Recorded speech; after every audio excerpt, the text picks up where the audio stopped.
Polepole amepatikana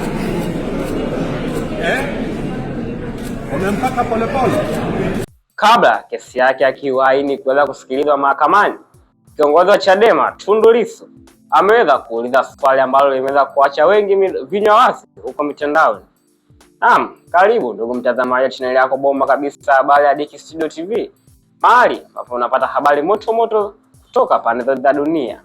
Nami ni mtangazaji wako pendwa Kambona Khan, ambaye anahakikisha unapata habari za ukweli za uhakika.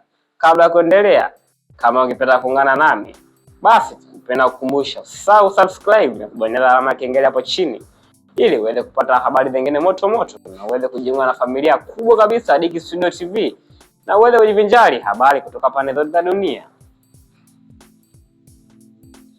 Na huo ni undani wa habari hiyo. Leo mahakama inatarajiwa kusikiliza shauri linalohusiana na kiongozi wa CCM Humphrey Polepole ambaye awali aliarifiwa kutekwa na kuweza kuhifadhiwa kwa nguvu katika eneo la Kigamboni. Kesi hiyo imefunguliwa na wakili wake Peter Kibatala akiomba mahakama kuweza kutoa amri ya kumpeleka Polepole mahakamani au mamlaka husika kutoa taarifa rasmi kuhusu alipo Humphrey Polepole.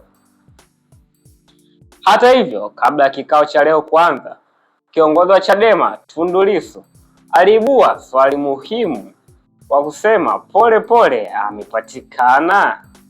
Swali hili limeibua mjadala mkubwa mitandaoni kwa wananchi, huku wengi wao wakisubiri kwa hamu taarifa za uhakika kuhusu usalama wa Humphrey Polepole. Hata hivyo, kesi hii inafuatiliwa kwa karibu kutokana na hali nyeti ya kisiasa, kwani Polepole ni kada wa CCM na taarifa za kutekwa kwake zimeweza kuibua hisia mseto miongoni mwa wadau wa siasa. Aidha, kauli ya Lissu ni ishara ya jinsi hali hiyo inavyolenga umma na jinsi viongozi wa upinzani wanavyofuatilia masuala ya usalama wa wanasiasa. Hata hivyo, ombi la wakili Peter Kibatala ni muhimu kwa sababu linahakikisha mahakama inachukua hatua za kisheria ili kuweza kuhakikisha haki na usalama wa Humphrey Polepole. Wadau wa siasa wanashauriwa kufuatilia kwa karibu ili kupata taarifa rasmi kutoka kwa vyombo vya dola na familia ya Humphrey Polepole.